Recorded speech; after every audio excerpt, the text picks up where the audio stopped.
Hello welcome back, this is Rajkamal. Hello guys, आज मैं topic देखूंगा अर्थिंग और न्यूट्रल। ओके, इनके बारे में चर्चा करूंगा। तो ये हमारा 8th यूनिट है और इसके अंदर सर मैं देखने जा रहा हूँ अर्थिंग और न्यूट्रल। तो यहाँ पे पहले जानेंगे कि ये होता क्या है और इसके यूजेस क्यों किए जाते हैं, इसके यूज इस्तेमाल क्यों किए जाते हैं। ओके, जैसे कि आप मेरे पीछे पिक्चर में देख रहे हो सर, अर्थिंग ये किसने नहीं देखा होगा। अर्थिंग किस तरीके से किए जाते हैं, खासकर रूरल एरियाज में तो बहुत ज़्यादा प्रीफर किए जाते हैं। नौ, अर्थिंग के अंदर कोयले डालना, नमक डालने की आदत तो हमारी पुरानी है। ओके, हालांकि आज के डेट में ये बहुत कम हो गया है बहुत जगह पे। ओके, हम पोल का न्यूट्रल ले लेते हैं। नाउ ये अर्थिंग देखिए किस तरीके से किया जाता है। जितना जाली आप बन बैठाएंगे ना उतने ज़्यादा उसमें नमी ज़्यादा रहेगी, तो वो हमारा सॉलिड अर्थिंग का काम करेगा। नाउ इस तरीके से कोयले और इस तरीके से आपको दिखाएगा। चलिए सर, हम अपने मेन पॉइंट पे, मुद्दे पे आते हैं। अर्थिंग और न्यूट्रल सबसे पहले समझना पड़ेगा सर, अर्थिंग क्या होता है, न्यूट्रल क्या होते हैं। सर पोल पे आपने देखा होगा ना, पोल पे जो आपके वायर आते हैं 3 फेज के साथ, एक वायर जो होता है न्यूट्रल वायर होता है, उसकी मोटाई जो होती है वो आप जो देखोगे ना तो आपके पोल पे जो होगा वो सॉलिड वायर के जैसा रहेगा। ओके, नाउ अगर मैं बात करूं यहाँ पे, तो अर्थिंग जो है आप घरों में यूज करते हो। जो अभी आपने देखा ना एक पिक्चर में, ये आप अपने घर में इस टाइप के अर्थिंग का इस्तेमाल करते हो। So this is earthing. और यहां पर है न्यूट्रल, जैसे 3 फेज सिस्टम है। तो मैं अभी सबकी चर्चा करूंगा।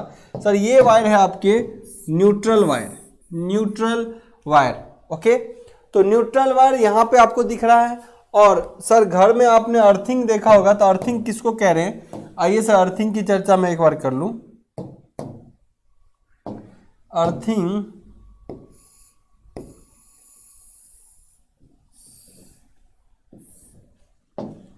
ये रहा सर आपके अर्थिंग।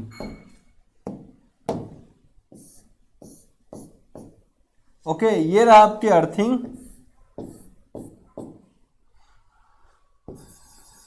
आइए सर,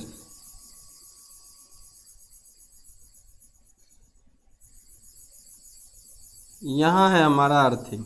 ओके, अर्थिंग जो है, अब इसमें समझिए सर, पहले कुछ बेसिक चीजों की बात करूं। न्यूट्रल का कलर हमेशा कैसा होता है सर, ब्लैक होता है। न्यूट्रल का कलर हमेशा कैसा होता है सर, ब्लैक होता है। ओके, ये भी ध्यान रखना सर। न्यूट्रल हमेशा, जैसे 3 फेज सिस्टम में न्यूट्रल पॉइंट बनते हैं, उसमें स्टार में बनता है, डेल्टा कनेक्शन में नहीं बनते। ओके, ये भी चीज ध्यान रखना है। नो, अब ये इसका कलर देखिए ब्लैक। और ये 3 फेज कौन सा है सर, एक होगा आर, एक है वाई और है ये एक बी, आर वाई बी, तीनों फेज से।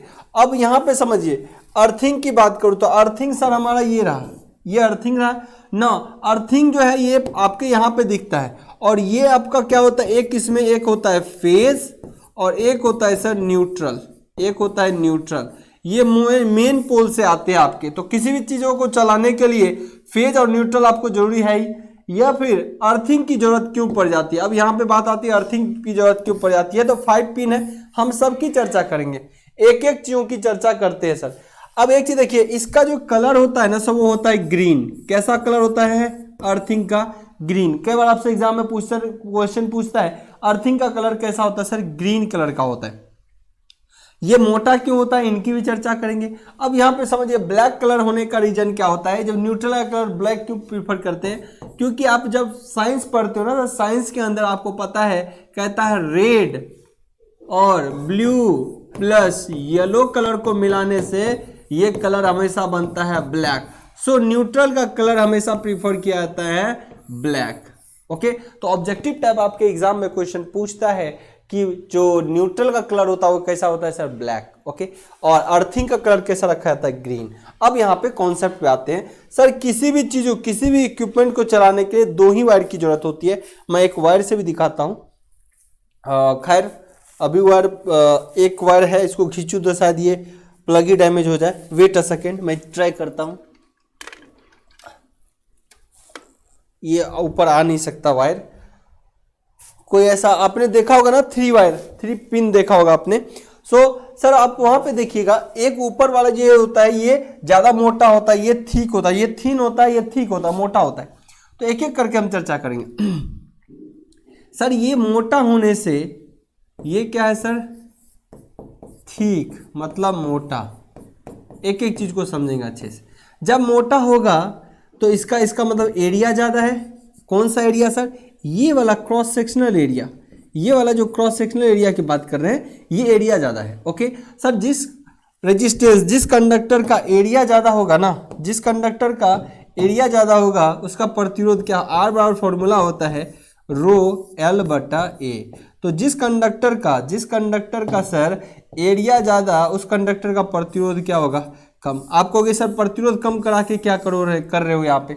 सर प्रतिरोध कम कराने का बहुत ज़्यादा एडवांटेज होता है। प्रतिरोध अगर कम होता है तो इसके एडवांटेज है। मान लो कोई भी चीज़ चलाना हो, कोई भी इक्विपमेंट चलाना हो, मान लो मैं कहता हूँ आयरन चलाना है, सर आपको आयरन चलाना है, तो आयरन चलाने के लिए 2 वायर चाहिए, एक फेस और एक न्यूट्रल।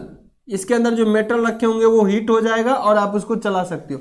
लेकिन कई बार से होता है क्या कि अगर उसके कुछ वायर्स बाय डिफॉल्ट डिस्कनेक्ट हो गए, टूट के आपके इस बॉडी से अटैच हो गया, और यहाँ पे कोई पप्पू बंदा होगा और वो खड़ा होकर इसको टच कर दे, तो क्या होगा, एक फेज का लूप जो है, फेज करंट का जो लूप है वो इस इंसान के बॉडी से होके ग्राउंड में जा रहा है।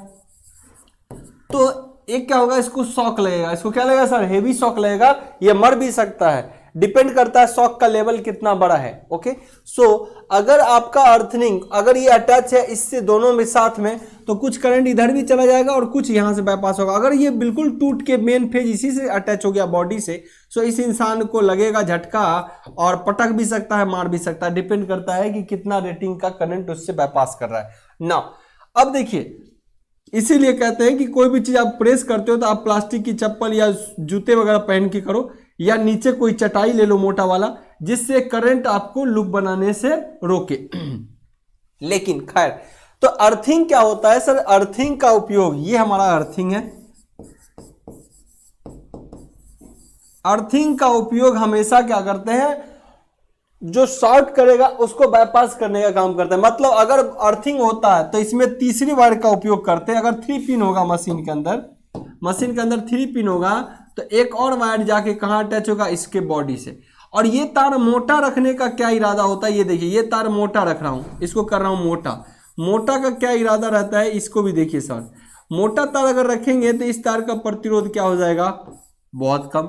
तो कोई करंट अगर शॉक यहां से लगाते बॉडी होते हुए, इसके करंट कहां से बाईपास करेगा, इसी बॉडी लोहे से होते हुए इस तार से, और ये हमारा अर्थिंग रहता है। तो सारा करंट इधर से बाईपास कर जाएगा। सारा करंट क्या करेगा सर, इधर से बाईपास कर जाएगा मोस्टली करंट। तो इंसान के प्रतिरोध जो बॉडी होता है ह्यूमन का, नॉर्मल कंडीशन में 10,000 ओम से लेके सर 1 लाख ओम तक होता है। कितना, 10,000 ओम से लेके सर 1 लाख ओम तक होता है, या मिनिमम कहे तो अगर बहुत आपका बॉडी भींगा हुआ है तो 1000 ओम भी होता है। सो अब देखिए 1000 ओम भी हो सकता है बहुत, अगर आपका बॉडी ज्यादा गीला है तो। और जो आप ये रेजिस्टेंस, ये प्रतिरोध यूज करते हो नॉर्मली 1 ओम या इससे भी कम होता है सर। जो आप ग्राउंडिंग यूज करते हो उसका प्रतिरोध, यानी अर्थिंग जो यूज करते हो उसका प्रतिरोध 1 ओम से भी कम होता है। तो आप देखो करंट यहां से जो मेन फेज का है 2 भागों में बंटना चाहेगा, एक तो 1000 ओम या 10,000 ओम, दूसरा 1 ओम। तो मोस्टली करंट इस बॉडी से होकर गुजर जाता है, तो आपको सिर्फ झटका महसूस होगा। क्या होगा सर, सिर्फ झटका महसूस होगा। तो सेफ्टी पॉइंट ऑफ व्यू से अर्थिंग का रोल बहुत इंपॉर्टेंट है sir. Safety point of view से अर्थिंग का रोल बहुत इंपॉर्टेंट होता है। क्लियर, तो इस चीज का ध्यान रखना है। इसीलिए इसका तार मोटा किया जाता है। तार मोटा करने से इसका रेजिस्टेंस इतना कम हो जाता है कि कोई फेज अगर फॉल्ट भी होता है, कोई इक्विपमेंट अगर अपन इससे इस वायर से लेके गए, यहां से ध्यान समझिए, यहां समझने की चीज है। मान लो अपन यहां का वायर लेके गए यहां से, और यहां से प्लग 3 पिन लगाया, तो जो रिटर्निंग होगा, अगर कोई फॉल्ट हो गया तो वो रिटर्निंग करंट यहां से, सॉरी यहां वाला है ना कनेक्शंस, तो रिटर्निंग फॉल्ट यहां से करंट लेके अर्थिंग से गुजार देगा।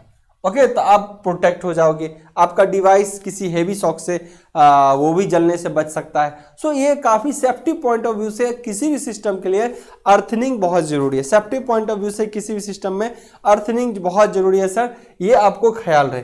नो, इस वीडियो को आप देखिए, बस देखते जाइए, समझिए चीजों को, कॉन्सेप्ट को, फिर हम अर्थिंग पे, न्यूट्रल पे आएंगे।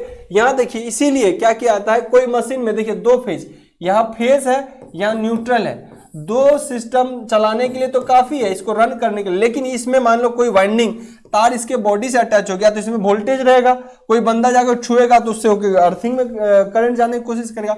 इसीलिए इसकी बॉडी को देखिए, बॉडी को क्या किया, प्लेट अर्थिंग के द्वारा, बॉडी को क्या किया गया सर, प्लेट अर्थिंग के द्वारा आपने क्या किया, ग्राउंड कर दिया, ताकि अगर कोई फॉल्ट आए, अगर सर इस सिस्टम में कोई भी फॉल्ट आए, अगर इसका वायर का कनेक्शन इसके बॉडी से अटैच हुआ तो इसी बॉडी से होके आपको धारा प्रवाहित इस अर्थिंग में हो जाएगा। तो यहाँ खड़ा होने वाला कोई, मान लो आप में से कोई दीपक है, उसको टच भी करेगा तो उसको क्या होगा, कुछ ना कुछ करंट इससे भी बाईपास होगा, कुछ ना कुछ करंट इससे भी बाईपास होगा। ये अगर बॉडी से टच होगा, यानी ग्राउंडिंग से टच होगा, अर्थ से टच होगा, खुला पैर चल रहा होगा, तो कुछ ना कुछ, चूंकि यहाँ मान लो रेजिस्टेंस 1 ओम है और यहाँ 1000 ओम है, तो करंट यहां से भी पास करेगा, बहुत कम मात्रा में पर करेगा तो जरूर, तो इसको झटका महसूस होगा, जान जाने से बच जाएगा। क्लियर है? सो ये देखिए सर, इलेक्ट्रिक हीटर है, इलेक्ट्रिक हीटर है, ये क्या है सर, इलेक्ट्रिक हीटर, हीटर नहीं, ये तो आयरन है, इलेक्ट्रिक आयरन। ओके सर, देखिए दो फेज जो है ये ब्लैक और रेड, दो फेज से तो आपका ये चल रहा है, ये क्या है, देखिए सर, ये आपका मेटल से फिलामेंट है ना, जिससे क्या करते हैं सर, अपन इसको हीट करते हैं, हीटिंग एलिमेंट रॉड है, ये हीट होता है, लेकिन उसके बावजूद तीसरे वायर की जरूरत पड़ी। ये देखिए तीसरे वायर किससे अटैच कर दिए, क्योंकि ये बॉडी पूरे लोहा का होता है और नीचे जो आपको हीट होता है, ये भी एलिमेंट जो हीट होता है, ये एक तरीके से क्या है सर, आयरन। ओके, अगर कई बार अपन टेस्ट भी करते हैं आयरन गर्म हुआ कि नहीं, ये छूने का अच्छा तरीका नहीं है, कभी आप लोग आयरन करते हो ऐसे ऐसे चेक करते हो आयरन गर्म हुआ कि नहीं, है ना। हालांकि ये झटका मारते हैं कि अपन सटेंगे भी नहीं अगर करंट भी आ रहा होगा, तो ये सब लॉजिक सर भूल जाएं। कभी भी अगर कोई प्रेस गर्म हुआ है नहीं, किसी कपड़े पे ट्रायल करके देखिए, है ना, कपड़े पर ट्रायल करिए और तब उसको छुइए कि कितना महसूस हो रहा है गर्म, है ना। कभी भी सॉलिड अर्थिंग बॉडी को मत छूना चाहिए। क्लियर? नो। तो ये है, और ये अगर कोई भी मान लो फॉल्ट आ गया, इसका वायर का कनेक्शन टूट के लोहे से टच हो गया, तो लोहे का करंट किससे हो चला जाएगा सर, इस मोटे तार से होके, ये मोटा तार है, अर्थ वायर है, ये क्या है, और ये अर्थ वायर कहीं ना कहीं कहाँ होगा, आपके घरों में कनेक्ट होगा। तो अर्थिंग मस्ट है सब, कोई भी डिवाइस चलाने के लिए जो भी हैवी रेटिंग का होगा या जिसमें आयरन लोहे का इस्तेमाल ज़्यादा है, उस डिवाइस को जरूर अर्थिंग करना चाहिए। 2 पिन से तो हर चीज़ चल जाएगा सर, 2 पिन से हर चीज़ चलेगा, लेकिन 3 पिन से बॉडी को प्रोटेक्ट करने का या शॉकिंग से बचने के लिए सबसे ज़्यादा इस्तेमाल किया था 3 पिन का। तो हैवी चाहे मोटर हो, मोटर के अंदर हो, पंखे हो, फैन हो, या सर हीटर हो, गीजर हो, आप जो भी हैवी इक्विपमेंट देखोगे सर, उन सब में 3 पिन मस्ट है, क्योंकि उनको छूना होता है इस डिवाइस को। अगर उस डिवाइस में मेन फेज का कनेक्शन हो गया तो आप उसका अर्थिंग का काम करने लगोगे, आपको हैवी शॉक लगेगा। पहले के जमाने में सेफ्टी का लोग कम ध्यान देते थे, इसलिए आपने ये भी सुना होगा, पहले लोग लाइन से मर जाते थे, बहुत लोग अर्थिंग चला, पता चला आयरन करते करते मर गया, है ना। कोई चीज गीजर चलाते जाते उसका कनेक्टिविटी स्विच टिपते मर गया। सो अब प्रोटेक्शन के एमसीबी आ गए, कोई भी हैवी करंट जाता है तो ट्रिप कर जाता है, तो प्रोटेक्शन के तो बहुत सारे स्कीम आ गए, पर मेन चीज जो है अर्थिंग ग्राउंड अपन सीख रहे हैं, तो उसके बारे में जानकारी होनी चाहिए। तो यहाँ पे आपको 2 ही फेज से कोई भी काम चलता है, ओके, एक फेज और दूसरा न्यूट्रल से कोई भी चीज चलता है, लेकिन ग्राउंडिंग का मेन मकसद होता है कि कोई फॉल्टी कंडीशन आया तो उसको बाईपास करने के लिए, ग्राउंड करने के लिए। ओके, तो this is all about earthing, this is all about, ये अर्थ है, अर्थ से जो कनेक्ट करेंगे वो अर्थिंग, और न्यूट्रल, अब अर्थ से जमीन से, अर्थ से, ध्यान रखिए, अर्थ से जो कनेक्ट करेंगे वो अर्थिंग। तो न्यूट्रल क्या है, न्यूट्रल 3 फेज सिस्टम के अंदर है। अब यहां पे देखिए न्यूट्रल ये रहा, ओके ना। एक चीज हमेशा ध्यान रखिएगा यहाँ पे सर, अगर अर्थ का वोल्टेज कभी भी पूछे तो उसका वोल्टेज हमेशा क्या होता है सर, 0, क्योंकि ये 1 ओम या उससे भी ज्यादा कम होता है। तो अर्थिंग की वोल्टेज यानी अर्थ की वोल्टेज कभी भी पूछे, अर्थ का जो वोल्टेज होता है वो हमेशा कितना होता है, 0।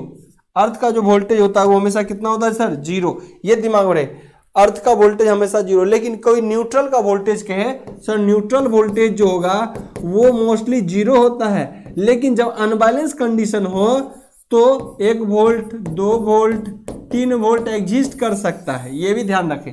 न्यूट्रल और अर्थिंग में ये डिफरेंस है, न्यूट्रल वायर में हमेशा 0 वोल्ट रहता है, लेकिन अगर इस मान लो ट्रांसफार्मर का सेकेंडरी वाइंडिंग ये है और इससे गांव के बहुत लोग जुड़े हुए हैं, अगर उस लोड में अनबैलेंसिंग है, बैलेंस लोड नहीं अनबैलेंस है, मतलब किसी लोड में बहुत ज्यादा लोड बंदे जुड़े हुए हैं, किसी वायर से कम बंदे जुड़े हुए हैं, सो अनबैलेंस कंडीशन में इस न्यूट्रल वायर में भी कुछ ना कुछ वोल्टेज एग्जिस्ट करने लगता है, क्योंकि इस तार इस वायर का अपना कुछ ना कुछ रेजिस्टेंस होता है। अगर इससे कुछ जाके करंट गुजरेगा तो ये ड्रॉप होके कुछ ना कुछ वोल्टेज शो करने लगता है। इसलिए न्यूट्रल का वोल्टेज हमेशा जीरो है, ये कंफर्म नहीं है सर। आपके सिस्टम के अंदर न्यूट्रल का वोल्टेज हमेशा जीरो होगा, ये कंफर्म नहीं है। ये सब पॉइंट आप नोट डाउन करिए कि न्यूट्रल का voltage may be zero, may not be zero, लेकिन अर्थिंग का वोल्टेज हमेशा, एक ग्राउंड का वोल्टेज हमेशा जीरो होगा। ये एकदम नोट करने वाली बात है। तो मुझे उम्मीद है कि सब अब अर्थिंग और न्यूट्रल के बारे में आपको डिफरेंस का पता चल गया होगा कि अर्थिंग एक्चुअली क्या होता है, न्यूट्रल क्या होते हैं। अर्थिंग का उपयोग मेनली हर डिवाइस, इक्विपमेंट्स, ह्यूमन को सेफ्टी प्रोवाइड करने के लिए किया जाता है। न्यूट्रल से तो कोई भी डिवाइस चलाते हैं, लेकिन गांव घर में क्या होता है उनकी बात करें। गांव घर में आज भी बहुत जगह फेज से एक ही वायर लाएगा और सेफ्टी को भूल जाता है। एक फेज से लाएगा, एक ग्राउंड वाला अर्थिंग लेके आएगा और बल्ब जला देगा, मोटर चलाएगा, सब कुछ चलाएगा। तो सेफ्टी फीचर को वहां पे ध्यान इग्नोर कर दिया जाता है। मतलब पांचवा पिन तो बहुत जगह गांव घरों में तो जोड़ता ही नहीं। आज भी एक न्यूट्रल अर्थिंग से लाया, अर्थिंग को डायरेक्ट इसी में जोड़ देगा, मेन फेज इसी में आया। तो आपका जो मेन जो एक अर्थिंग जो बचाता, बॉडी से अटैच होने से बचाता किसी चीज को, मतलब कोई चीज बॉडी में फॉल्ट आया तो वो जो न्यूट्रल आपको जुड़ना था, सॉरी अर्थिंग जो जुड़ना था, वो आप तो जोड़ ही नहीं रहे, अर्थिंग तो कनेक्ट ही नहीं कर रहे।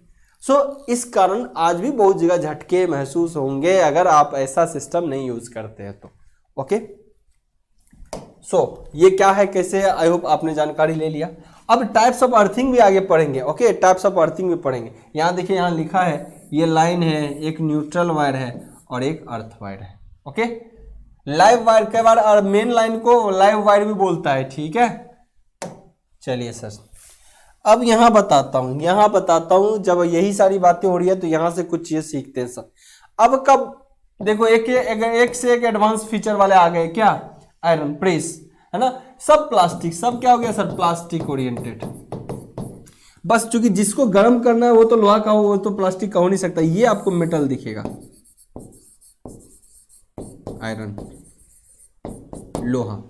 सो अब कहीं भी बॉडी को छुओ हर पार्ट में तो प्लास्टिक है, ऐसे भी शॉकिंग से बच जाते हैं। लेकिन इसको छुओगे अगर फॉल्ट होगा तो हो सकता है यहाँ पे क्या होगा सर, आपकी फॉल्टी कंडीशन अगर होगा तो यहाँ छूटने से झटका लग जाएगा। इसीलिए इस वायर में भी तीन, यहाँ से भी तीन वायर जाएंगे। क्या जाएंगे, तीन, एक मेन लाइन का, एक ग्राउंडिंग का यानी अर्थिंग का, और एक क्या, न्यूट्रल का। पहले जमाने में इस टाइप के आयरन आज भी हालांकि बहुत ज्यादा यूज करते हैं। ऊपर तो चलो बहुत हद तक प्लास्टिक हो गया, लेकिन ये स्टील वाला पार्ट रहता था, ये वाला। हो सकता है फॉल्टी कंडीशन का वायर इससे अटैच हो तो यहाँ आप शॉक लगने की चांसेस आपके ज्यादा है। अंदर में कैसे मेटल होते हैं, ये जो आपका एक फेज आया और दूसरा सर न्यूट्रल आया, तो इन दोनों से मिलके यही प्लेट, ये देखिए आपका क्या है सर, ऐसा कॉइल है जो क्या होता है, हीट होता है। क्या होता है, हीट होता है। और इसके ऊपर आपको लेयर दिख रहा होगा सर, इसके ऊपर आपको लेयर दिख रहा है। ये लेयर किस चीज का होता है सर, माइका का, माइका इंसुलेशन होता है। माइका इंसुलेशन क्या होता है, मान लो इसके अंदर जो आप यूज कर रहे हो आयरन के अंदर, ओके, आयरन में आप क्या यूज करते हो सर, नाइक्रोम की वायर। ओके, मान लो आपने नाइक्रोम की वायर यूज किया, वो गर्म हो गया, गर्म हुआ तो वो जो लोहा, वो भी तो एक लोहा कंडक्टर है, डायरेक्ट अगर इससे अटैच कर दूं इस लोहे से तो क्या होगा सर, वो तो लोहा में हमेशा करंट रहेगा। तो इसके नीचे और ऊपर देखिए, ये आप जो इंसुलेशन देख रहे हो वो माइका कर देते हैं, माइका से इंसुलेशन कर देते हैं। उससे क्या होता है सर, माइका का काम होता है, ये थर्मल कंडक्टर होता है पर इलेक्ट्रिकल इंसुलेटर होता है। आपको ये सब चीज की जानकारी होनी चाहिए सर। अबाउट माइका क्या होता है, it is a thermal conductor but electrical isolator.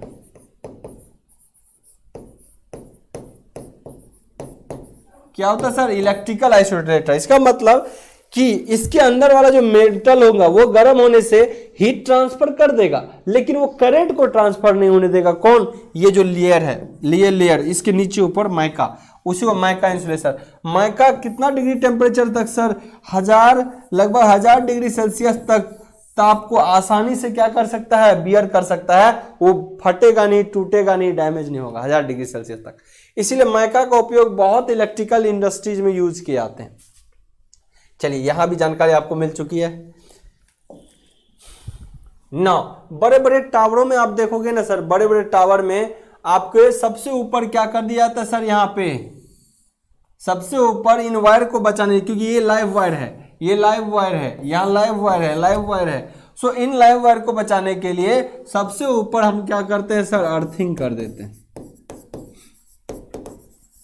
और अर्थिंग अटैच करते हैं इससे, ताकि ये अर्थिंग, मान लो मेन लाइन कभी जाके टकरा गया इसी से, मेन लाइन कभी जाके इस बॉडी से टकरा गया, तो कोई भी बंदा जाएगा, है ना, या फिर इंसुलेशन कोई फेलियर हो गया तो कोई बंदा जाएगा तो उसके बॉडी से होकर करंट गुजरने लगेगा, सो वो क्या होगा, फॉल्ट हो जाएगा, वो तो तुरंत इंस्टेंट डेथ हो जाएगा उसका।